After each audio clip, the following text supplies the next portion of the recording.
আসসালামু আলাইকুম আমার প্রিয় ভাই বোনেরা, আপনারা সবাই কেমন আছেন? আশা করি আল্লাহর অশেষ রহমতে সবাই ভালোই আছেন। আলহামদুলিল্লাহ, আমিও আল্লাহর অশেষ রহমতে ভালোই আছি।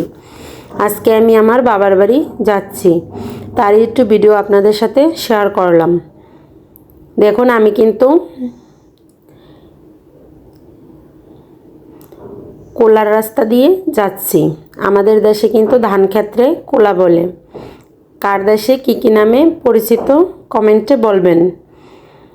রাস্তা দিয়ে তো সবসময় যাই, আজকে মনে হলো কোলা দিয়ে একটু যাইতে ইচ্ছে করলো। দেখুন, এখানে কিন্তু প্রচুর রৌদ্র আর প্রচুর বাতাসও আছে, কিন্তু বাতাসের কারণে রৌদ্র তাপ অতটা গায়ে লাগেনি।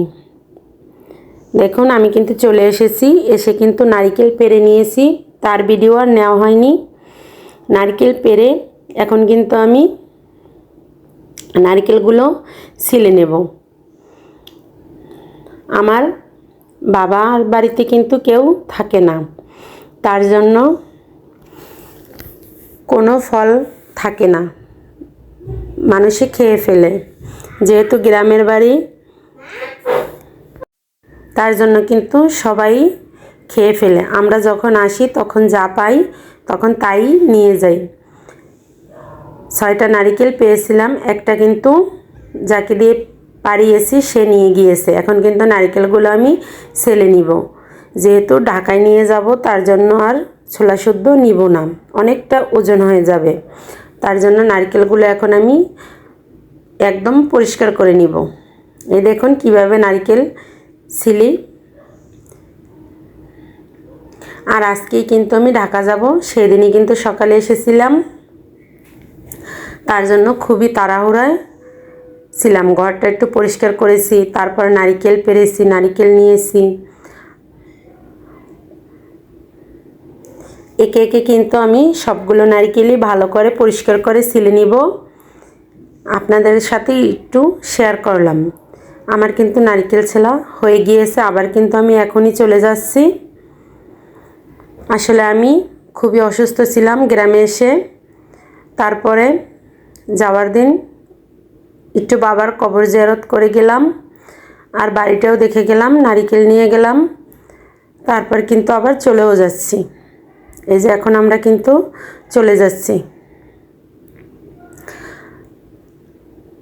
আর এখানে কিন্তু আমার বাবার বাড়ির সামনের রাস্তা মাটির রাস্তা, তার জন্য কিন্তু সচরাচর গাড়ি পাওয়া যায় না। আমাদের এখন যেতে হবে হেঁটে। এখানে কিছুটা রাস্তা কাঁচা আর কিছুটা রাস্তা কিন্তু পাকা। অর্ধেকটা পরিমাণ হেঁটে যেতে হয় আর অর্ধেকটা পরিমাণ গাড়িতে যাওয়া যায়।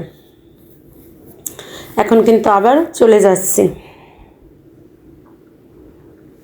যেতে যেতে আপনাদের সাথে একটু শেয়ার করলাম গ্রামের আঁকাবাঁকা রাস্তা। আর দেখুন, এটা কিন্তু আমার স্কুল। এই স্কুল কিন্তু অনেক সুন্দর মুহূর্ত, অনেক সুন্দর স্মৃতি জড়িয়ে আছে। আর এখানে কিন্তু 5 বছরের অনেক সুন্দর সুন্দর স্মৃতি আছে। স্কুলটা দেখলেই কিন্তু মনে হয় আবার পুরনো দিনে ফিরে যাই, ছোটোবেলায় ফিরে যাই। তারপর দেখুন, আমরা কিন্তু ঢাকায় চলে এসেছি। এসে কিন্তু এই যে দেখুন গ্রাম থেকে কী নিয়ে এসেছি সেগুলোই আপনাদের সাথে শেয়ার করলাম। বেশি কিছু আনিনে, যেহেতু ঈদের ভিড়, অনেক মানুষ, তার জন্য দেখুন এখানে কিন্তু আতপ চাল নিয়েছি। আর এখানে কিন্তু দেশি মুড়ি, ভাতের চালের মুড়ি। আমার কিন্তু এই মুড়িটা খুবই পছন্দ, তার জন্য কিন্তু আমার শাশুড়ি এই মুড়িটা আসার দিন ভেজে দিয়েছে। প্রত্যেকবারই ভেজে দেয়। আমার এই মুড়িটা পছন্দ, বা কেউ আসলে তার কাছেও দিয়ে দেয়।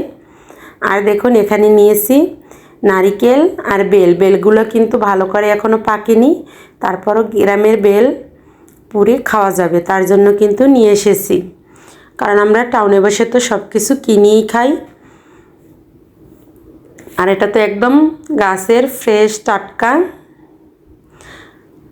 আর সাথে কিন্তু আমি তালের গুঁড়ো নিয়ে এসেছি।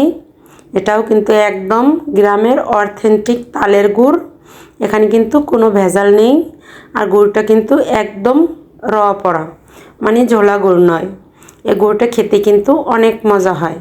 আর এই ঘ্রাণটা এতটাই ভালো, খুবই ভালো লাগে। দেখুন কথা বলতে বলতে কিন্তু ভিডিওর শেষ পর্যায়ে চলে এসেছি। আল্লাহ হাফেজ।